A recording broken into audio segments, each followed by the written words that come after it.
سلام. موضوع امروز در مورد زیبایی هست.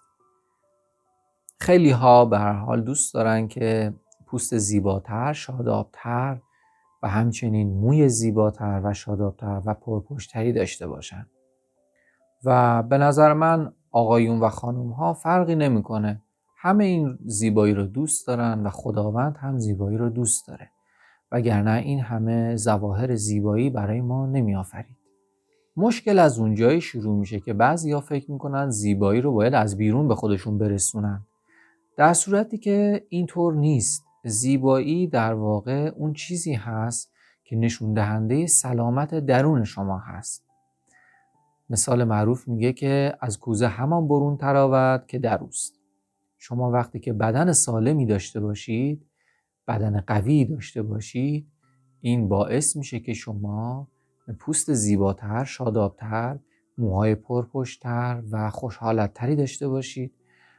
یکی از چیزهایی که خیلی برای زیبایی ما ضروری هست و مفید هست، تغذیه ماه.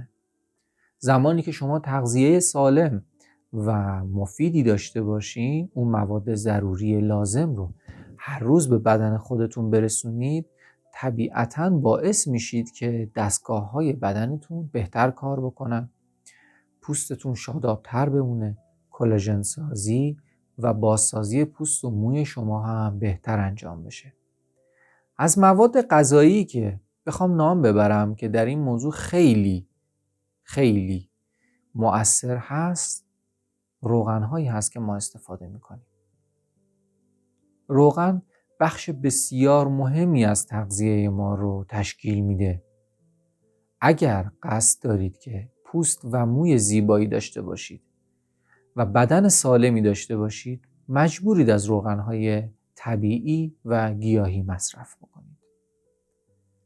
من در این ویدیو نمیخوام راجع به سلامت روغن‌ها و اینکه حالا چجوری تشخیصشون بدیم صحبت کنم. ان شاءالله در آینده یه ویدیو در مورد این مبحث میسازم.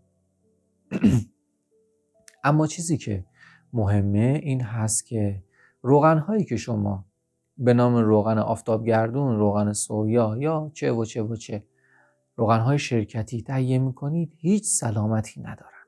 هیچ سلامتی که ندارن بماند، پر از ضرر و آسیب هستن که همه اینا در طولانی مدت خودشون نشون میده. کمترین اثری که شما از این روغن‌ها میتونید ببینید در واقع عوارض اون روی پوست و موی شما هست. عزیزان، باید به خوراکتون خیلی اهمیت بدید.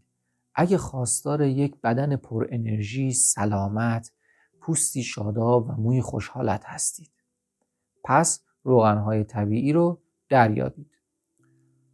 روغن‌های طبیعی روغن‌هایی هستن که شما از طرز تهیه اونها مطمئن باشید و مواد اولیه‌شون رو اطمینان داشته باشید. مثل روغن کنجد که باید کنجد ایرانی باشه، یا اگر کنجد کشورهای همسایه هست از سلامت اونها مطمئن باشید، از جاهای معتبر تهیه بکنید. روغن زیتون هست که باید اون هم همینطور باشه، از اشخاص معتبر و مکانهای معتبر خرید کنید. روغن تخمی آفتابگردان هست. در مورد روغن تخمی آفتابگردان باید اون تخمه آفتابگردانی باشه که ما به طور خوراکی مصرف میکنیم، که بو میدن، به هر حال برشتش میکنن، ما مصرف میکنیم. خامش رو شما میتونید با دستگاه‌های پرس روغنش رو بگیرید و استفاده بکنید. روغن‌های دیگه روغن‌های حیوانی هستن. روغن شحم داریم، روغن دنبه داریم. اینا رو هم برای کسانی که فعالیت بیشتری دارن میتونن استفاده بکنن. کسانی هم که فعالیت بیش از حدی ندارن، یعنی فعالیت زیادی ندارن، میتونن استفاده بکنن. اما باید یه مقدار به هر حال نوبتی ترکیب، یه مقدار از گیاهی، یه مقدار از حیوانی استفاده بکنید. اینکه شما یه مقدار کمتر استفاده بکنید از این روغن‌ها اما سلامت استفاده بکنید، خیلی بهتر از اینه که بخواید روغن ارزون قیمت و غیر منطقی رو با اون قیمت غیر منطقی که داره، شما الان 1 کیلو تخمه بخواید تهیه بکنید یا 1 کیلو کنجد قیمتش بالای 100,000 تومان هست، اما مثلا شما روغن به اصطلاح میگن آفتابگردون رو میرید، تقریبا 1 کیلو هم نمیشه، 850 گرم میشه تقریبا، میرید تهیه میکنید زیر 70-80 هزار تومان. خب قیمتش اصلا منطقی نیست. این خودش یکی از مواردی است که باید بهش شک کرد. حالا این روغنا رو ما تهیه میکنیم، به مقدار زیاد هم مصرف میکنیم. این خیلی ضرر میرسونه به بدن ما. موضوع بعدی در مورد خوراک هست. من نمیخوام بگم که دقیقاً چه چیزایی بخوریم چه چیزایی نخوریم، چون به هر حال تایم ویدیو خیلی زیاد میشه، اما به طور کلی یک کد رمزی رو به شما تقدیم میکنم و اون این هست که پرخوری نکنید. همیشه قبل از اینکه سیر بشین، 2 لقمه قبل از اینکه سیر بشین، سعی کنید از غذا دست بکشید. این در طولانی مدت باعث میشه که کبد شما و بدن شما تایم مناسبی رو داشته باشه برای اینکه بخواد خودش رو پاکسازی بکنه. یکی از دلایل مهم در واقع خراب شدن پوست و مو یبوست هست. در واقع میتونم بگم یکی از کمترین عوارضش خراب شدن پوست و مو هست و پرخوری کردن رابطه مستقیم با یبوست داره. کسانی که پرخوری میکنن اصولا یبوست هم دارن. شما با مصرف غذاهای گیاهی بیشتر، غذاهای تازه و سلامت بیشتر و پرخوری نکردن، به بدن خودتون این فرصت رو میدین که بتونه خودش رو بهتر مدیریت بکنه و پاکسازی بکنه. خوردن آجیل و سبزیجات بیشتر به پوست و موی شما خیلی کمک میکنه. خب اینا چیزایی بود که به صورت کلی من عرض کردم خدمتتون. حالا در انتهای ویدیو 1-2 تا نسخه خوبم بهتون میدم که برای پوست و موی شما بسیار مفید باشه. یکی دیگه از چیزهایی که بخوام خدمتتون عرض کنم در مورد دمای محیط هست. ببینید در معرض هوای خیلی داغ یا تابش نور خیلی مستقیم خورشید، مثل نوری که تقریبا سر ظهر وسط ظهر میتابه، تقریبا از 9 صبح به بعد، از 10 صبح به بعد تا 4-5 بعد از ظهر، این در فصل تابستون هست. این نور خب به هر حال مضره چون گرمای خیلی زیادی داره. از اون طرف سرمای خیلی زیاد هم برای پوست ضرر داره. اینا رو سعی کنید رعایت بکنید. میریم سراغ چند تا نسخه‌ای که یه مقدار براتون مفید باشه. بعضی هستن که لکه‌های قهوه‌ای روی پوست تنشون دارن، روی صورت یا حالا روی بازو، فرقی نمیکنه. این لکه‌ها در واقع سوداهای رسوب کرده زیر پوست هستن. یکی از چیزهایی که میتونه خیلی کمک بکنه به برطرف کردن این لکه‌ها، من یه نسخه خدمتتون عرض میکنم، امیدوارم که پاسخگو باشه برای بدنتون. هر شب قبل از خواب 1 قاشق غذاخوری روغن زیتون و 1 قاشق چایخوری سرکه سیب طبیعی، این دوتا رو با هم باید میل بفرمایید.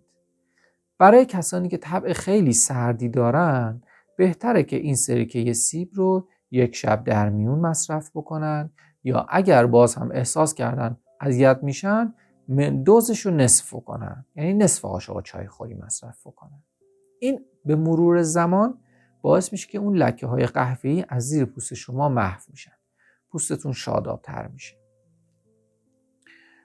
یه ماسک خدمتتون عرض میکنم که از گل سرشور و شیر و گلاب تهیه شده. شما گل سرشور تهیه بکنید، به مقدار مساوی شیر و گلاب به اون اضافه کنید که حالت خمیر پیدا بکنه. بعد اینو روی پوست صورتتون و گردنتون و جاهایی که حالا دوست دارید دستتون اینا میتونید بذارید تا زمانی که خشک بشه. بعد میتونید صورتتون رو بشورید. داخل حمام میتونید از سفیداب استفاده بکنید. روشور با انگشتتون روی صورتتون بذارید و ماساژ بدید. یک لایه بردار فوق‌العاده طبیعی و خوبی هست. بعد از حمامتون هم میتونید از روغن‌های شترمرغ، روغن کنجد و روغن نارگیل استفاده بکنید. اینها رو رعایت بکنید، خیلی برای پوستتون مفید هست. بعضی از عزیزان ریزش موی شدیدی دارن، مخصوصا خانوم ها. یکی از چیزایی که خیلی میتونه کمکتون بکنه اینه که داخل حمام که هستید، حمامتون که به هر حال سرتون رو شستین تموم شده، یک کاسه یا یک لیوان آب نمک درست بکنید، اینو بریزید رو سرتون. یه خیلی خفیف و ملایم سرتون رو ماساژ بدید، بعد سرتون رو آبکشی کنید و بیایید بیرون.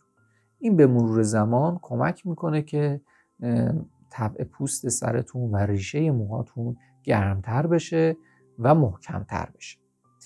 یه چیز دیگه هم هست، اینه که میتونید یه قاشق غذاخوری حنا رو بذارید داخل یک لیوان آب یا 2 لیوان آب جوش، بریزید، دربشو بذارید استراحت کنه. این وقتی که قشنگ خواص خودش رو به آب پس داد، بعد از 40 دقیقه 1 ساعت آب روی اون رو قبل از حمام روی موهای خودتون اسپری کنید و استفاده کنید و ماساژ بدید. بذارید 1 ساعت روی پوست سرتون بمونه، بعد میتونید تشریف ببرید و سرتون رو بشورید. خیلی ممنونم که تا اینجا این ویدیو همراه من بودید. شما رو به خدای بزرگ میسپارم. خداحافظ شما.